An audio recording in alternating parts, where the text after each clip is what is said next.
আমার আমার আমার দৃষ্টিটা আপনাদের ক্যামেরায়, ফলে চারপাশের মুভমেন্ট আমি দেখতে পাচ্ছি এবং আমি নিরস্ত্র এবং হাঁটাহাঁটির মধ্যে নেই, দাঁড়িয়ে। তো সেটা ওদের টার্গেট সুবিধা হয়েছে। দুটি ছেলে ছিল, একটি ছেলে তাকে আইডেন্টিফাই করা গেছে, একটি ছেলে ডিম মারলো।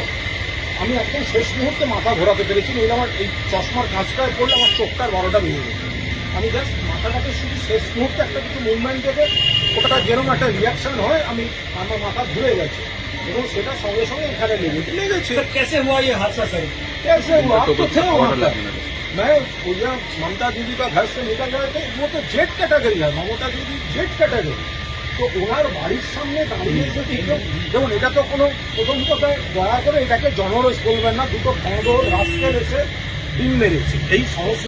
ये क्या सर टारगेटेड था सर? ये सर एक बात है सर, उसको जब पूछा गया था वो बोला कि उसको मालूम था कि आप लोग यहाँ पर है। उसको जब पूछा गया था, হ্যাঁ, ও তো ওরা জানে যে আমরা এখানে আছি। আরো অনেক সিনিয়র ছিলেন।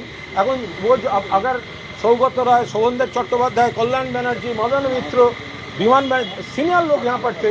तो अगर कोई दूसरा सीनियर लोगों का ऊपर ये क्या हो रहा है? ममता दीदी का घर में तो कोई नहीं आएगा। ये क्या है? रास्ते से जा रहा है, हम यहाँ से निकल रहे हैं और हम क्यों खड़ा हुआ? तो आप लोग का रिक्वेस्ट में पहले मैं क्या बोला, आज कोई बोलने का कुछ नहीं है। आप लोग रिक्वेस्ट किया, मेरे खड़ा हो गया। ये क्या मेरा दोष है? আপনারা দয়া করে এই জনরোষ আর বিক্ষোভ কথাটি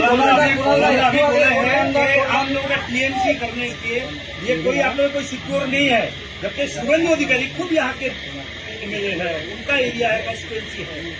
क्या लगता है पुलिस आपने सिटी के पास कंप्लेंट भी कर दी है, अभी तक इनिशिएटिव नहीं मिल रही? আরে তাড়াহুড়ো কি আছে?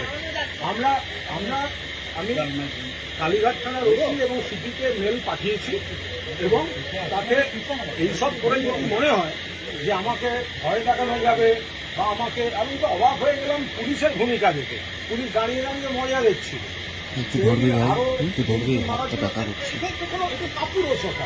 একজনকে রাস্তায় রয়েছে দাঁড়িয়ে একা, সেখানে প্ল্যান করে দুটি ছেলে এসে একজন ডিমটা ছুঁড়ছে আর একজন ছবি তুলছে।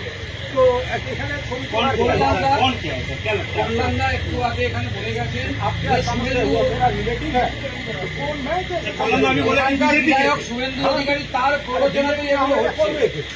বিজেপি তো বটেই। এটা কি শুভেন্দু অধিকারীর প্ররোচনাতে হচ্ছে? এটা কল্যাণদের একটু আগে বলেছে। দেখুন, এটা যারই প্রয়োজনাতে হোক, এটা সারা বাংলায় যেখানেই হবে সেটা তো মাননীয় মুখ্যমন্ত্রীকে দায়িত্ব নিতে হবে। এটা তাঁর নির্বাচনী কেন্দ্র। তাহলে মুখ্যমন্ত্রীর কেন্দ্রে প্রাক্তন মুখ্যমন্ত্রীর বাড়ি, ডেট ক্যাটাগরি যিনি সিকিউরিটি, তাঁর বাড়ি এখনো ছেলেগুলো দাঁড়িয়ে আছে। ওরা ডিম পাথর হাতে যদি এই কালচার হয়, আর এই ডিমের বদলে যদি বোম ছোড়ে কি হবে? পালিয়ে যাবে, বডি পড়ে থাকতো। सामने तो पुलिस भी था। Police didn't act. পুলিশ দাঁড়িয়ে দাঁড়িয়ে দেখলো, বলছি ওটা দেখুন ওই ছেলেটা এ করছে। পুলিশ তাকে ধরলো না। যে ছেলেটা ছবি তুলছে সামনে দিয়ে হেঁটে তারপর দৌড়ে পালিয়ে গেল। পুলিশ ধরলো না। পুলিশ দেখছে, তাতে কি আমাকে থামানো যাবে? আমি আবার এখান দিয়েই আমি এখন হেঁটে যাব। মারলে মারবে, মানুষ দেখবেন। ওনার সেই জিনিস নয়। এখানকার বিধায়ক, রাজ্যের মুখ্যমন্ত্রী এবং পুলিশ মন্ত্রী শুভেন্দু অধিকারীকে আপনি কি বার্তা দেবেন আমাদের মাধ্যমে এই ঘটনার পরে? আমি শুভেন্দু অধিকারী, তিনি এই এলাকার বিধায়ক এবং মুখ্যমন্ত্রী, তাকে বলবো এটা কোন সংস্কৃতি আপনার এই ক্যাডাররা এগুলো চালু করছে? মানুষ কি রাস্তায় বেরোবে না নাকি? মাননীয় মুখ্যমন্ত্রীর বাড়ি, সব থেকে এটা মাননীয় প্রাক্তন মুখ্যমন্ত্রীর বাড়ি, জেড ক্যাটাগরি। তো সেখানে আমরা, এটা আমাদের দলের দপ্তর, আমাদের দলের কথা সেরে বেরোচ্ছি। মানে আপনি ভাবুন কত বড় কাপুরুষ এই সমস্ত ইয়েগুলো, যে দলের মিটিং সেরে বেরোচ্ছে একজন একা। আমার সঙ্গে যে সিকিউরিটিও নেই, বিধায়ক হিসেবে আমি যে সিকিউরিটি পাই সেই সিকিউরিটি আজকে আমি নিয়ে নিই। আমি একা ঘোরাঘুরি করি, আমার তো কোনো প্রবলেম হয় না, আমার ভয়ও করে না। এখন যদি আপনি তো রাস্তায় জানেন না কোন কুকুর পাগলা কখন থেকে কামড়াতে আসে, তো সেইটার জন্য তো রাস্তায় হাঁটা বন্ধ করা যায়। সুতরাং আমি হাঁটি, আপনারাই আমাকে দাঁড় করিয়েছেন। আপনারা কি করে নিশ্চিত হচ্ছেন যে এই ছেলেটি বিজেপির কর্মী? তার অত কৈফিয়ত তো আমি দেবো না, আপনারা দেখুন না। শুধু করবে, তারপরে আর কি আছে সেগুলো বেরোবে। ঠিক আছে, তাহলে আমরা এটা এই গাড়ি আমার এখানে আনতে হবে না। আমি ওখান দিয়ে হেঁটে যাবো। আমাকে কজন মারে, কতখানি মারে? আজকে যদি পাথর মারতো আমার এই চোখটা 12টা বাজতো। কারণ কি? আসছিল তো কাঁচের ওপর, আমি শেষ মুহূর্তে মাথাটা ঘোরাতে এখানে লেগেছে। আমি ডিম খেতে প্রচন্ড ভালোবাসি, প্রবল ভালোবাসি, ডিমের প্রতি আমার একটা আকর্ষণ আছে। তো এখন আমি অমলেট, পোচ, সেদ্ধ আমি ডিম খাই।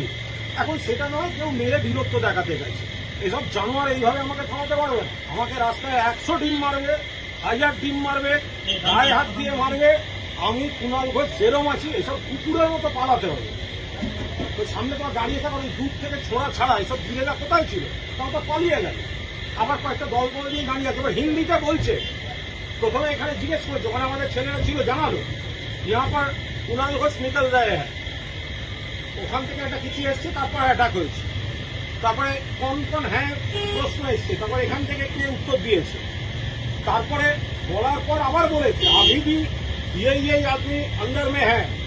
তবে ওদেরকে বলেছে ওখানে থাকতে। আমাদের কাছে ছবি এসে গেছে কারা কারা আছে গুচ্ছ ডিম নিয়ে। আমি বললাম আমাকে কটা ডিম দাও না, আমি ওদিক থেকে মানলে আমি 2 ডিম মারি। কিন্তু এইসব করে খাওয়ানো যাবে না, এইসব বাঁদরামি মাননীয় মুখ্যমন্ত্রী সারা বাংলা এবং আপনার কেন্দ্র এগুলো প্রশ্রয় দেবেন না। আর এইসব এটা হয় না, এটা হতে পারে না। একটা লোক রাস্তায় নিরস্ত্র দাঁড়িয়ে সাংবাদিকদের সঙ্গে কথা বলছে, এদের সঙ্গে আমার কোনো শত্রুতা নেই, এখানে কোনো উত্তেজনা নেই, এর সঙ্গে জনরসের কোনো সম্পর্ক নেই। অসভ্যতা করা এবং ভয় দেখানোর জন্য। এরপরে আমি যেখানে আছি আমাদের বিভিন্ন এলাকা থেকে, আমার এলাকা থেকে পরপর ছেলেরা ফোন করছে, যারা সব আমরা এখানে আসছি। আমি প্রত্যেককে বারণ করেছি কেউ আসবে না। এখানকার ছেলেরা বলেছেন, সিনিয়র নেতারা ছিলেন, দাদা আমরা যাচ্ছি, আমি কেউ করবে না। কারণ এখানে যদি আমরা আবার ছেলে নিয়ে যাই, পুলিশ তো তখন আবার বিজেপির দলদাসের আচরণ করবে, আমাদের ছেলেগুলোকে কেস দিয়ে দেবে, তাদের বেল করতে আবার আমাদের আর এক সমস্যা হবে। তবে আমি যাবো, তারা যদি মারার হয়, ছবি তোলার হয়, তুলবে। তাতে ওরা এইভাবে কন্ট্রোল করা যায়নি, এইভাবে কন্ট্রোল করা যায় না। আর কুণাল ঘোষকে গায়ে হাত দিয়ে মেরে, আরে কুণাল ঘোষকে একসময় সামলাতে 150 পুলিশ সামলাতে পারতো না। এই দুটো কুকুর বেড়াল আমার কি করবে, এই দুটো কুকুর বেড়াল আমার কি করবে? আমি ওখান দিয়েই যাব, মারার হলে আপনাদের সামনে মারুক, আপনারা ছবি তুলুন, আমি মার খেতে যাচ্ছি। পাথর মারলে মারুক, বোম মারলে মারুক, ডেড বডি পড়ে থাকবে, কিন্তু আমি ওইখান দিয়েই যাব। তারপর যাও। এটা কি আউটসাইডার না এখানকার? শুনল এটা কি আউটসাইডার না এখানকার?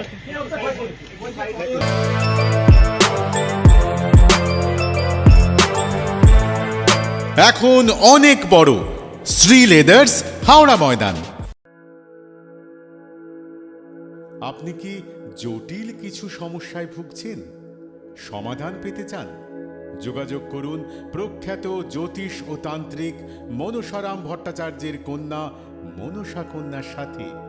প্রখ্যাত জ্যোতিষ ও তান্ত্রিক মনসা কন্যা হাওড়া জানবাড়ি ও হাতিবাগানের নিজস্ব মন্দিরেও বসেন। যোগাযোগ 9830106967 আর 9239655323।